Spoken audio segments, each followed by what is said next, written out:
जी हाँ, नमस्कार। News letter के साथ हाजिर हूँ मैं राकेश रंजन। आज एक बार फिर बात बिहार की। भ्रष्टाचार से हर कोई परेशान है।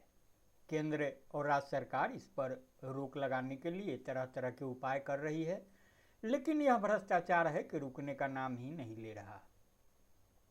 अपने बिहार में देखिए, भारतीय प्रशासनिक सेवा के शीर्ष अधिकारी ईरानी बाबू तक नाजायज संपत्ति जमा कर खुशी खुशी जेल की सैर कर रहे हैं।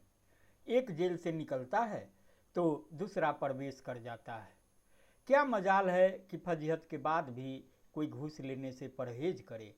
सुशासन बाबू परेशान रहते हैं। भ्रष्टाचार रोकने के लिए कई तरह का विभाग बना दिया है। इस खराब समय में रोशनी की किरण बनकर एक महिला अधिकारी सामने आई है। वह आईएएस हैं, तेज तर्रार हैं। उनके पति को सुशासन बाबू के नवरत्नों में शामिल होने का रुतबा हासिल है। महिला अधिकारी ने कमाल का दिमाग लगाया। इस दिमाग से सभी आईएएस अधिकारी काम करने लगे तो अधीनस्थ अधिकारियों को घूस लेने से पहले 100-125 बार सोचना पड़ेगा। जानकार बताते हैं कि इस महिला अधिकारी के दिमाग का असर पड़ा। वह जिस विभाग में रहती हैं उस विभाग के अधीनस्थ अधिकारी सोना, हीरा आदि के आभूषण पहनकर इस महिला अधिकारी के चेंबर में नहीं पहुंचते हैं। खौफ का आलम यह है कि आभूषणों से खूब लगाव रखने वाली महिला अधिकारी भी नकली आभूषण पहनकर उनके चेंबर में प्रवेश करती हैं। आईएएस महिला अधिकारी की नज़र जौहरियों वाली है। वह नकली आभूषण देखकर मुस्कुरा देती हैं। सामने वाली महिला अधिकारी निश्चिंत हो जाती हैं कि अब मेरा कुछ नहीं बिगड़ेगा। आप पूछेंगे कि महिला आईएएस अधिकारी ने ऐसा क्या कर दिया। उन्होंने कुछ नहीं किया। कुछ महीने पहले की बात है। महिला आईएएस अधिकारी अपने चेंबर में बैठी थी। एक महिला अधिकारी जेवरातों से लदी फदी उनसे मिलने पहुंची। पहले उन्होंने आगंतुक महिला अधिकारी के जेवरातों की प्रशंसा की। बारी बारी से सभी जेवरात उतार कर अपने हाथ में रखकर देखने लगी। आगंतुक अधिकारी खुशी खुशी बता रही थी कि अमुक जेवर कब, कहाँ और कितने में खरीदी गई। बातचीत की समाप्ति के बाद आगंतुक महिला अधिकारी निकलने के लिए तैयार हुई। उन्होंने जेवरात की मांग की। अब कुर्सी के दूसरी तरफ बैठी अधिकारी अपने तेवर में आ गई। उन्होंने जेवर पहनकर आई महिला अधिकारी को अपने पति के प्रभाव का हवाला दिया। यह भी बताया कि पूरा केस आय से अधिक संपत्ति का लग रहा है। बताने की जरूरत नहीं है कि जेवरात गंवाने वाली महिला अधिकारी जान बची तो लाखों पाए की भावना से विदा हुई। उन्होंने अपनी सहेली अधिकारियों को किस्सा बताया। वह दिन और आज दिन कोई महिला या पुरुष अधिकारी आभूषणों के साथ उस महिला आईएएस के चेंबर में प्रवेश नहीं करता है। तो ये रही सुशासन की एक वानगी जो मैंने सुनाया। उसका आप संजीदगी से सुनेंगे तो मुझे नहीं लगता कि आपको समझने में कोई मुश्किल होगी। अब सुशासन की सरकार में मंत्रियों की बात कर लेते हैं। मंत्रियों की इज्जत की बात। सुशासन की सरकार में मंत्रियों की इतनी इज्जत हो रही है कि कई मंत्री लाज शर्म के कारण किसी दूसरे के सामने अपने विभाग के अफसरों को फोन करने से डरते हैं। डरे भी क्यों नहीं, अगर स्पीकर ऑन करके बात करते हैं तो बेचारे का कबाड़ा हो जाता है। कैसे कबाड़ा होता है इसका एक उदाहरण सुनिए। मंत्री जी युवा हैं, महत्वपूर्ण विभागों के मंत्री हैं। एक दिन पार्टी के कुछ नेता पहुंचे। कहा कि वकीलों का सरकारी पैनल बन रहा है, पार्टी के समर्पित वकीलों को जगह मिलनी चाहिए।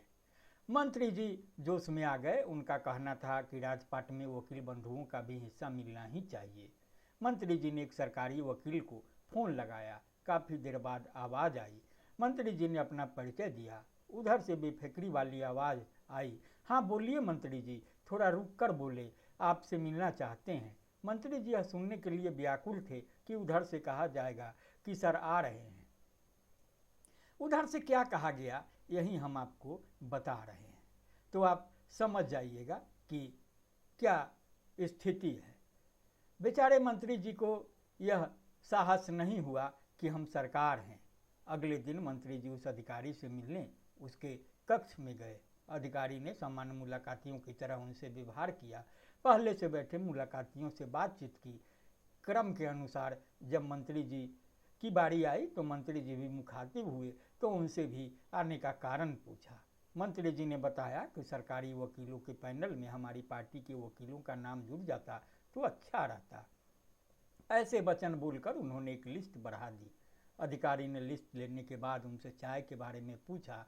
अपमान का घूंट पर घूंट ग्रहण कर चुके मंत्री जी ने चाय की सेवा लेना अस्वीकार कर दिया। अधिकारी ने उन्हें बताया कि वह लिस्ट पर गौर करेंगे।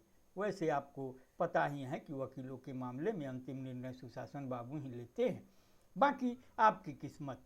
हाँ मंत्री जी, ध्यान रखिएगा, किसी वकील साहब से कोई कमिटमेंट नहीं कर दीजिएगा। मंत्री जी सरकारी वकील साहब के चेंबर से निकल गए। गुस्सा तो बहुत आ रहा था, मन हुआ कि फट पड़े, मगर मंत्री जी इस सच को भी जान रहे हैं कि अधिक फैले तो मंत्रीगिरी से हाथ फिसल जाएगी। तो अब बात कर लेते हैं थोड़ा पप्पू यादव की। पप्पू यादव पूर्णिया के सांसद, अपने ज़माने के बाहुबली। बाहुबली का तमगा आज भी जुड़ता है। मुझे नहीं लगता कि यह बात तब की है, वैसी ही है। अपने दम पर राजनीति करना एक बात है, मगर बड़ी पार्टी से जुड़कर राजनीति करने में एक दिन में कई पापड़ बेलने पड़ते हैं। अब पप्पू यादव को ही ले लीजिए, एकला चले तो कोई परेशानी नहीं थी। खुद अपनी पार्टी के संस्थापक और सर्वेसर्वा थे। इधर कांग्रेस पार्टी से अपनत्व बढ़ा रहे हैं तो उन्हें पता चल रहा है कि असली राजनीति क्या होती है। असली राजनीति यानी दूसरों पर आश्रित राजनीति में क्या सब करना पड़ता है। पप्पू यादव को पहला झटका 2024 के लोकसभा चुनाव में लगा था। कांग्रेस में शामिल हो गए थे।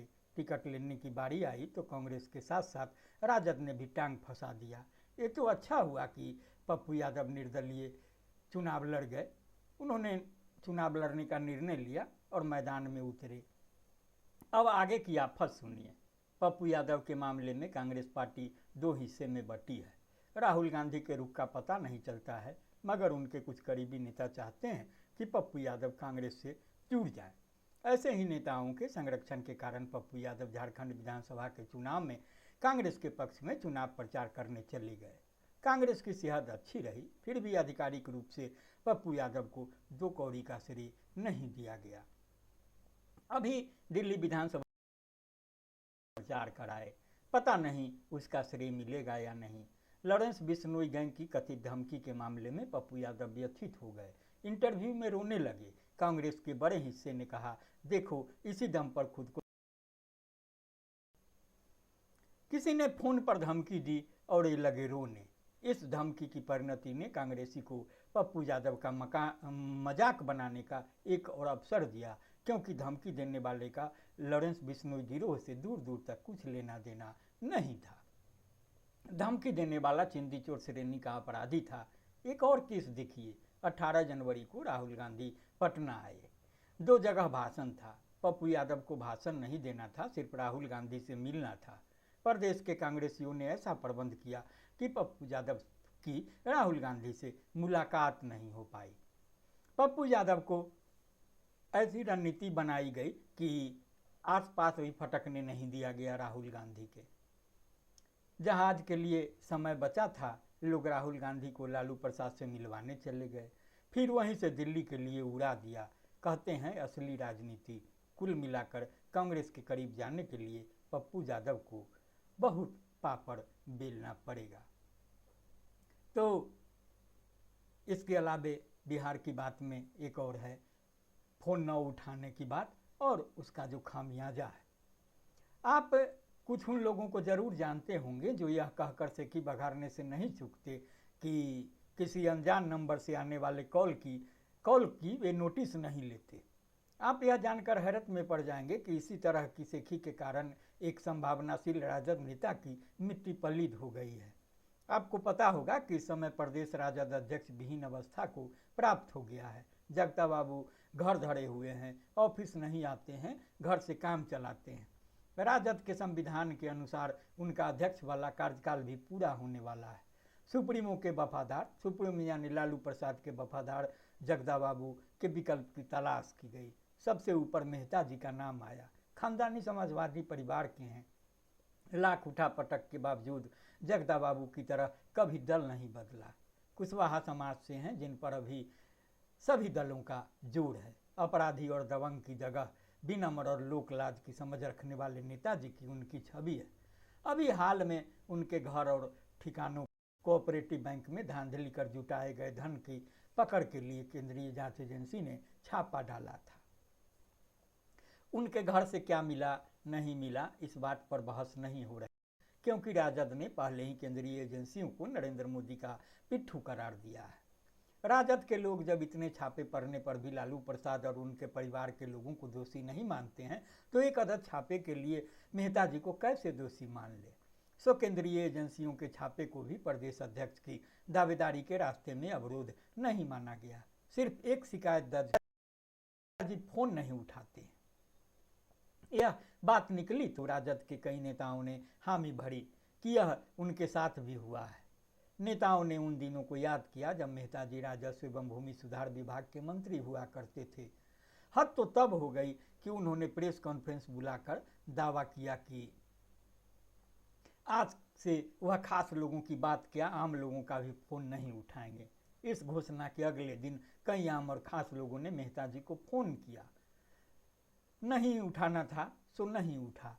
उस समय के उप मुख्यमंत्री तेजस्वी यादव के एक करीबी मित्र की जब मेहता जी से फ़ोन पर बात नहीं हुई तो वह उनके सरकारी आवास पर गए।